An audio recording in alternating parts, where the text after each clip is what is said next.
महाराष्ट्र के सियासी संकट से उपजे सवालों पर सुप्रीम कोर्ट में बुधवार को सुनवाई हुई। इस दौरान सुप्रीम कोर्ट के सामने अयोग्यता को लेकर फ्लोर टेस्ट और असली शिवसेना को मान्यता देने संबंधित दलीलें रखते हुए चुनाव आयोग की कार्रवाई को चुनौती दी गई। बुधवार को सुनवाई के दौरान उद्धव ठाकरे गुट की ओर से वरिष्ठ वकील कपिल सिब्बल थे, जबकि शिंदे गुट की ओर से हरीश साल्वे दलील दे रहे थे। सुप्रीम कोर्ट के सामने कपिल सिब्बल ने कहा कि अगर कोई राजनीतिक पार्टी 2/3 की संख्या से चाहे तो दूसरी पार्टी में विलय हो सकता है या दूसरी नई पार्टी बना सकता है, क्योंकि 10वीं अनुसूची में यही प्रावधान है। वहीं शिंदे गुट की ओर से साल्वे ने कहा कि ये पार्टी के भीतर के लोकतंत्र का मसला है, क्योंकि हम असंतुष्ट हैं और सीएम बदलना चाहते हैं। पार्टी में लोकतंत्र होना जरूरी है और कोर्ट को इस मामले में दखल नहीं देना चाहिए। इस पर सुप्रीम कोर्ट ने नाराजगी जताते हुए कहा कि पहले आप ही आए थे और अब दखल ना देने की बात कर रहे हैं। चीफ जस्टिस ने कपिल सिब्बल की दलील पर सवाल किया। आपकी दलील ये है कि बीजेपी में या तो 2/3 की संख्या के साथ विलय कर ली जाए या नई पार्टी बनाई जाए। इस पर सिब्बल का जवाब था कि संभव तो यही है।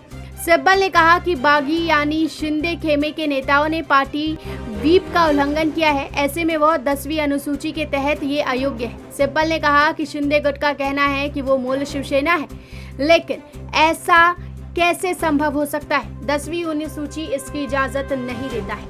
10वीं अनुसूची बहुमत के संदर्भ में मान्यता नहीं देता है। इसी तरह देखा जाए तो अगर शिंदे गुट अयोग्य है तो फिर वो चुनाव आयोग के सामने मान्यता के लिए नहीं जा सकता। अगर वो अयोग्य ठहराए जाते हैं तो फिर उनका स्पीकर का चुनाव अवैध है, उनका सीएम पद पर चुना जाना अवैध है। इस तरह देखा जाए तो राज्यपाल का भी फैसला अवैध है। मामले की सुनवाई के दौरान शिंदे गुट की ओर से हरीश साल्वे ने दलील दी कि तथ्यात्मक विरोधाभास है। जब पार्टी छोड़ी जाती है तब अयोग्यता और दल बदल कानून सामने आता है। यहाँ ऐसा नहीं है और कोई भी अयोग्य नहीं है। अगर हमारा सीएम हमसे मिलना नहीं चाहता, अगर हम शिवसेना के सदस्य हैं और सीएम हटाना चाहते हैं तो ये सब पार्टी के भीतर के लोकतंत्र का मसला है, क्योंकि हम असंतुष्ट हैं और सीएम बदलना चाहते हैं। चीफ जस्टिस ने कहा कि पहले आपकी ओर से अर्जी दाखिल की गई और डिप्टी स्पीकर की कार्रवाई को 10 दिन के लिए टाल दिया गया।